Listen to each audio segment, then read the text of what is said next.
This metal, brimming with motivation for all the youth present in this auditorium.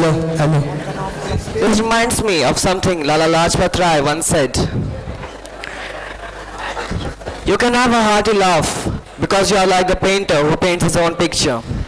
You can have a hearty laugh because you are like the painter who paints his own picture. Let us have a trial of ruling England for 2 years. Let us have a trial of ruling England for 2 years.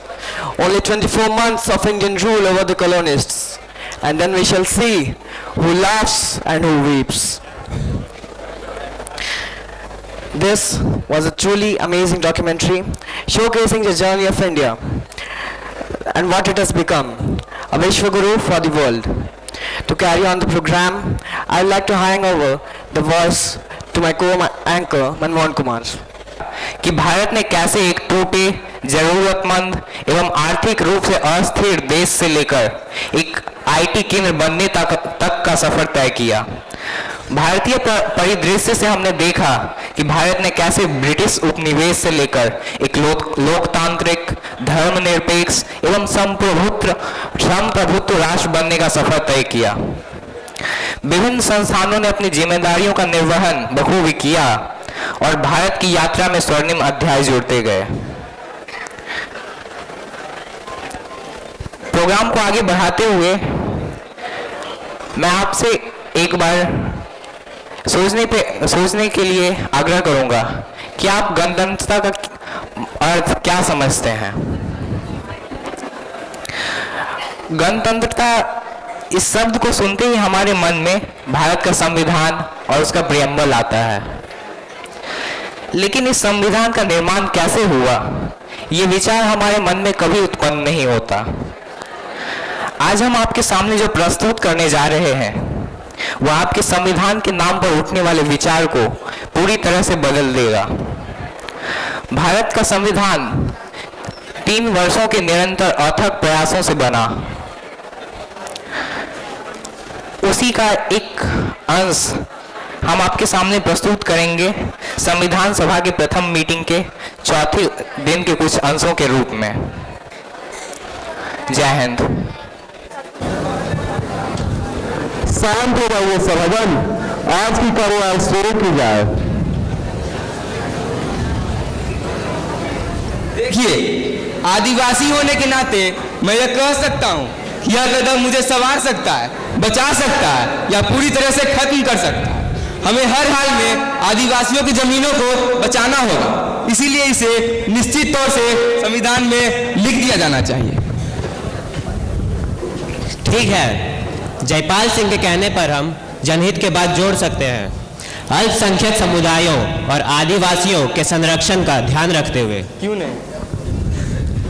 It is the habit of the majority that they do not give any attention to the minorities. Every place and every country tells the same story. So, there should be some form of a safeguard for the protection of the rights and the freedom of the minorities.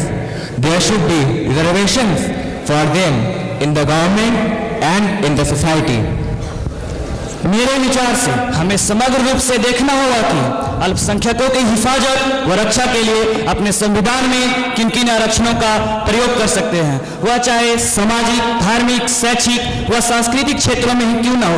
और साथ ही साथ हम इन सभी आरक्षणों की एक समय सीमा भी निर्धारित करनी होगी, जिससे आगे चलकर आने वाले भविष्य में हमारे विकसित व पिछड़े वर्गों के बीच की दूरियों को खत्म किया जा सके, तभी चलकर हमारा देश भारत सचमुच आजाद होगा।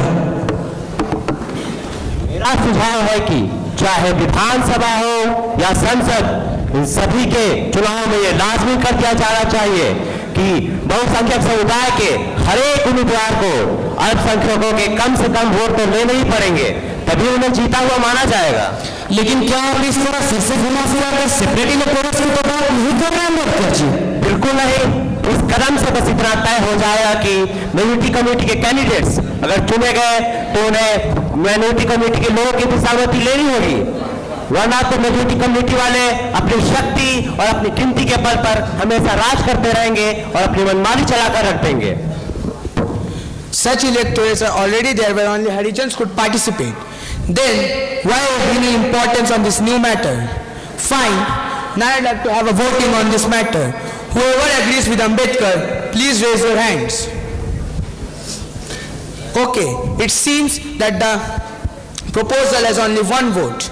Now, I would like to have a voting on the matter that there need not be reservation for minorities in the cabinet.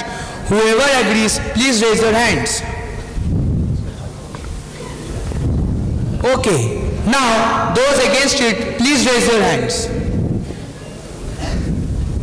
It seems it is a deadlock.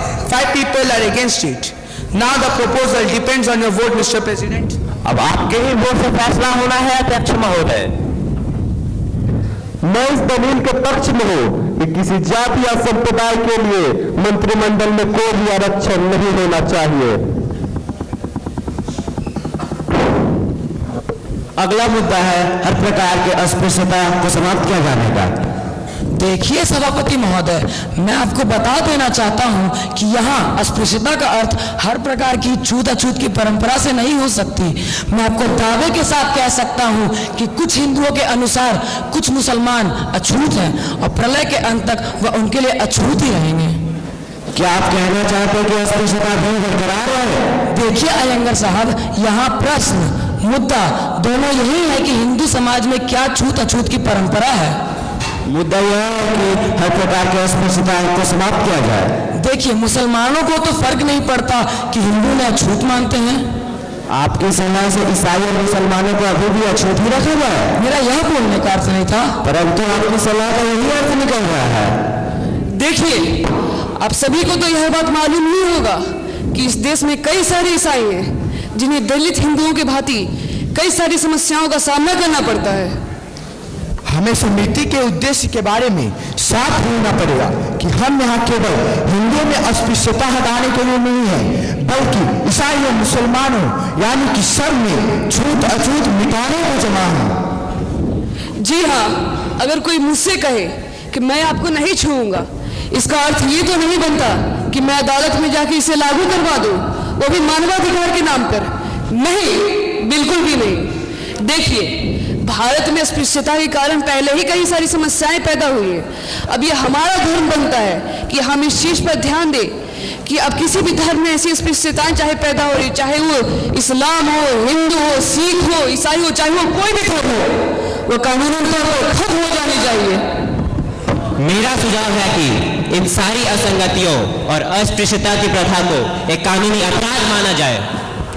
सलाहकार समिति की ओर से मैं इस सभा के सम्मुख अपने अल्पसंख्यकों के अधिकार की रिपोर्ट रखना चाहता हूं। मुझे इस बात की खुशी है कि रिपोर्ट खुद अल्पसंख्यकों और बहुसंख्यकों की सहमति से बनी है।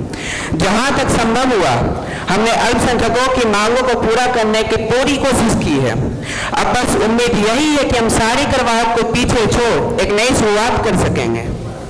Our Harijan brothers, when we call them SCs, are neither a minority by race or by birth. Even they are not a religious minority. I would like to clarify this before the whole community that they were a part of our great Hindu community and will remain so. Yes, it is also true that they will have to be provided with some special safeguards so that they can take away all the barriers like untouchability and became an indispensable part of our great Hindu community again. I have come here to say a few words on behalf of all the Adivasis of India. My standpoint is that there seems to be tremendous disparity. In the past, we have been marginalized, localized, and kept away from the mainstream, as though we were some species that belong in a zoo. See, the whole point is that you got to merge with us and we are willing to mix with you. That is why we have insisted for the reservation of seats. On the consideration of the report of the fundamental rights on the minority group, I suppose that especially the Muslims should have separate electorates for the voting in the legislatures. कृपया शांति बनाए रखें सभाजन। Joint electorate system के अधीन एक हिंदू किसी मुसलमान का प्रतिनिधित्व कर सकता है और एक मुसलमान भी एक हिंदू का प्रतिनिधित्व कर सकता है। मेरे विचार से हमें एक धर्मनिरपेक्ष देश बनाना चाहिए जहां हिंदू, मुसलमान, सिख, ईसाई सभी का बराबर हिस्सेदारी हो। सभाजन, मैं यानी राजेंद्र प्रसाद को अल्पसंख्यक शब्द से सख्त नफरत है और मैं इसे मिटा कर रहूंगा। श्रीमान, क्या आपको पता है कि अल्पसंख्यक क्या मांगते हैं?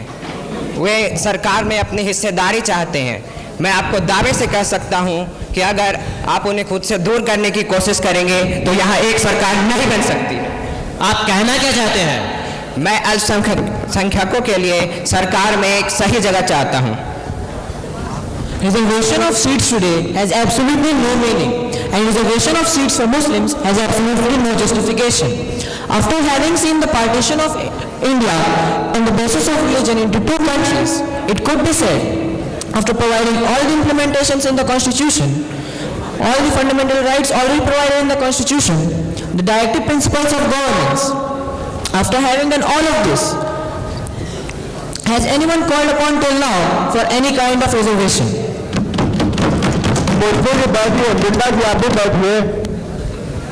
Mr. President, I would like to share my opinion. Sir, I believe that today's conditions are quite challenging for the minorities. Every minorities look forward to a time sooner or later when it will not take place on a community level but is a part of the whole Indian community. मेरी केवल एक प्रार्थना है सभापति महोदय कि ये जो शब्द अल्पसंख्यक है उसे हमारे इतिहास से हटा देना चाहिए।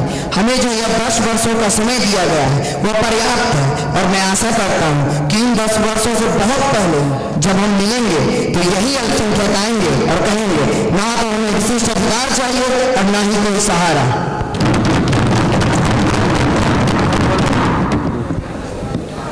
I appeal to you all to at least on the side of the border so that everything is forgotten, and if we mean to forget, then let us forget what has been done in the past and who is responsible for what happening today. So let us show the world outside us that we are united.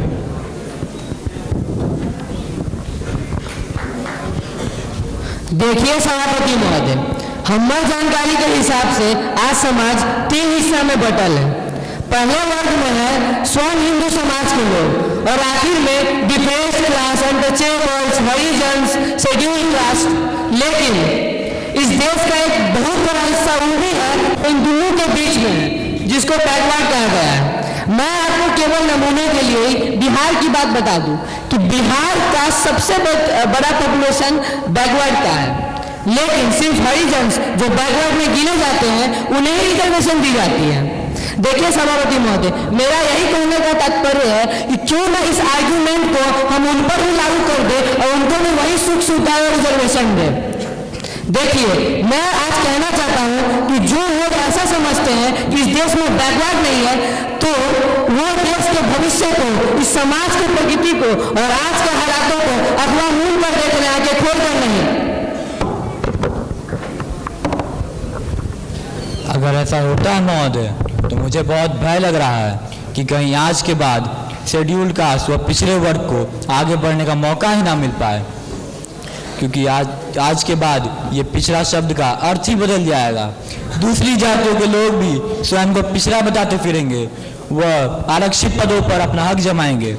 इसलिए सभापति महोदय, मैं हाथ जोड़कर आपसे विनती करना चाहता हूँ कि जिस सुचारू पद्धति की यहाँ बात चल रही है उसे आप इतना शुद्ध और सशक्त बनाने पर ध्यान दें, लोकहित में बनाने पर ध्यान दें, ताकि वह शेड्यूल कास्ट व पिछड़े वर्ग को अन्य वर्गों से अलग पहचाने और उन्हें नियमित सुविधाएं प्रदान करें। My submission is that personal law should be respected and this should be embodied in this constitution. The people outside and the members of this constituent assembly must realize that a Muslim regard personal laws as a part of his religion. I must assure you that there isn't a single Muslim in this country who wants changes in the mandatory provisions of the religious rights and the personal laws. And if there is anyone who wants changes in this, then he can't be a Muslim. मौलाना साहब, आप होश में तो हैं, जनता को मूर्ख मत समझिए। बैठिए। सभी शांति बनाए रखें, आए कार्रवाई शुरू की जाए। I will now put the amendment to vote. Those in support say aye and those opposed say no. So as per the constitution of this session of the Constituent Assembly, it results out that most of you agree that there needs to be a reservation for these minorities, so that India must see a day when all live as a part of one big family. Reservation needs to be given to the downtrodden, to the poor, to the illiterate, so that they can come and uplift themselves. It is a must that we give them a reservation and chance to uplift. Now we seek your final verdict, Mr. President. As the majority support the motion is adopted. The session is adjourned.